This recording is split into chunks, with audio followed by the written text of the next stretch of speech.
See? See? I spoke about this in the past because I realized stupid is what stupid does. I understand what people want to do. They have some good things in mind. Then you're surrounded by people that they don't have the goodness in them to do the right thing.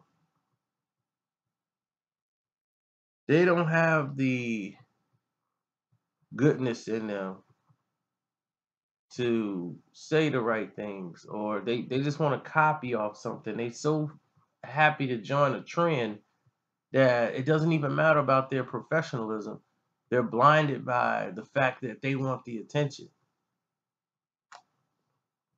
That's their main goal. They make poor decisions. You see it all the time. You see people backpedal off things and sit there and protest things that they don't even care about. You've seen people go at Black Lives Matter like they know anything about it, know what the cause is, or even trying to act as if they're affected. So, besides that, we move forward. Let's look at the rest of the situation so people would know exactly what I'm talking about.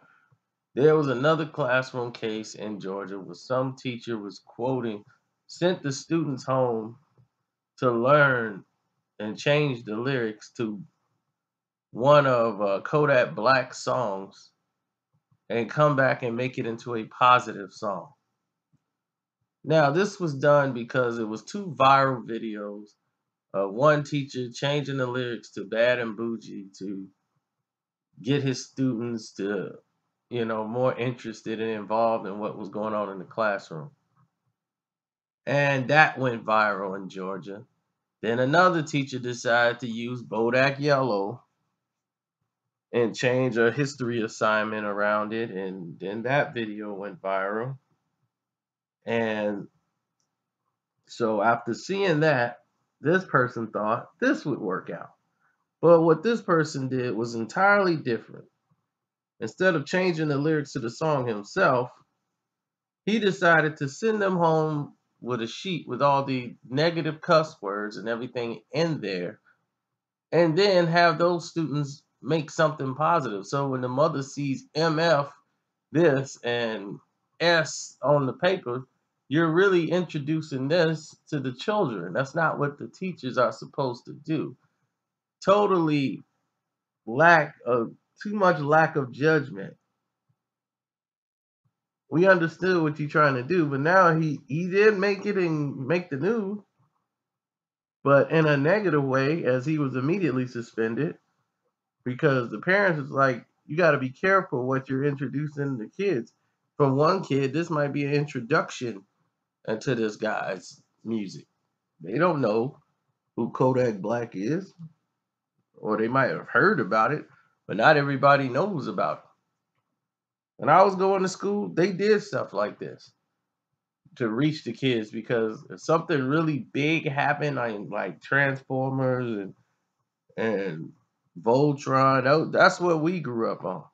So our teacher one day just could not reach us. We were all gone. Every guy in that class, the chicks was even like, the girls was even trying to get involved. Like, well, they're not even caring about us.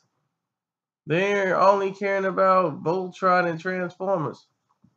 So as we were sitting there in the class, the teacher said, you know what? For an assignment, I want you guys to draw. We're getting ready to redo the board outside, and we need some pictures. We're going to do the Voltron assignment. Voltron assignment. Do you know how you could hear a pin drop in that classroom? I'm like, did my teacher just say Voltron? So the Voltron assignment stopped everybody's attention. It was like, you can draw whichever. Now, what is Voltron? Let's write this down. Voltron.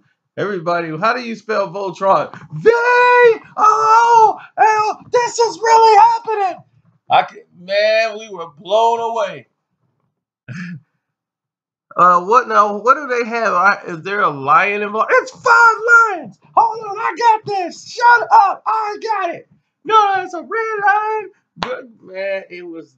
We wrote down the whole line, and she's like, "Okay, all right, so you can either write like take your favorite lion, draw it, and then we're gonna put him outside on the board when we make our new board up." You just told a bunch of kids to draw what we was gonna do anyway. But you just told us to draw Voltron, pick a lion and draw it, and you finna put it out there on display. Oh, it was on.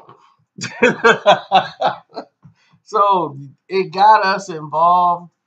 We were doing a whole assignment on Voltron, and we're talking and engaging in class.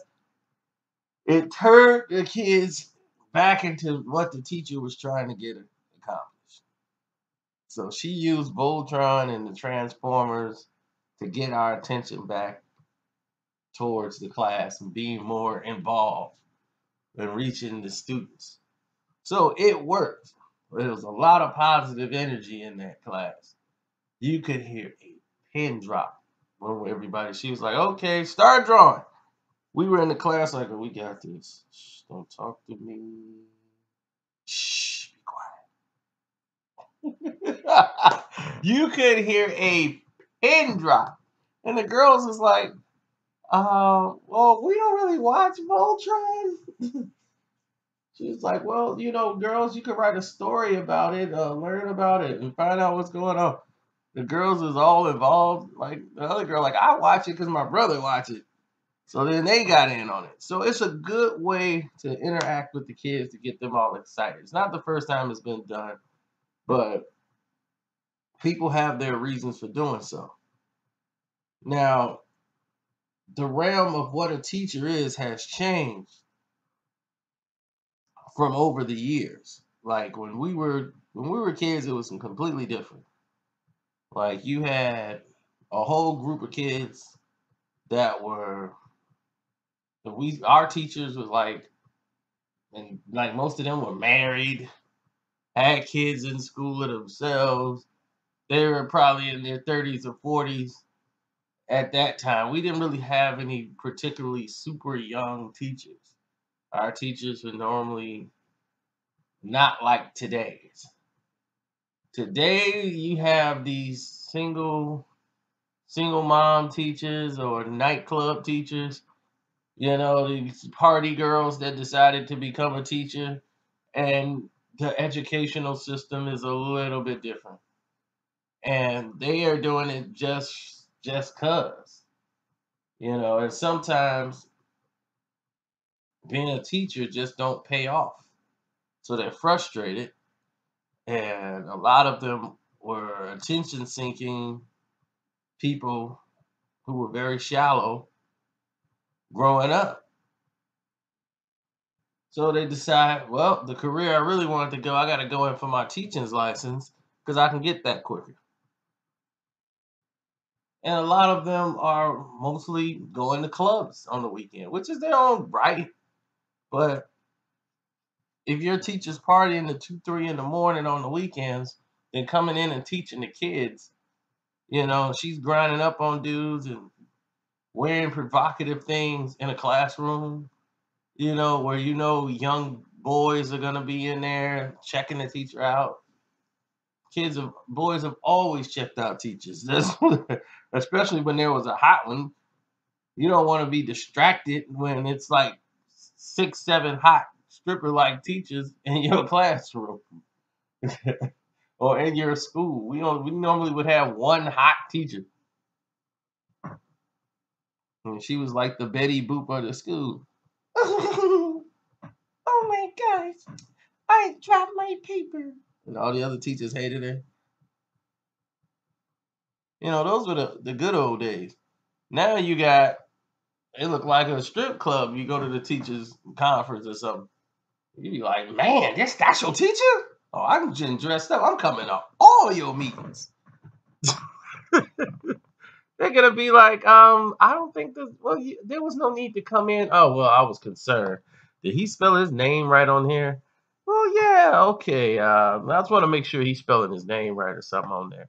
So, when did you become a teacher? It'd be a line of dads ready to talk to the teacher. That's the new world we living in, buddy. Anyway, I'm out.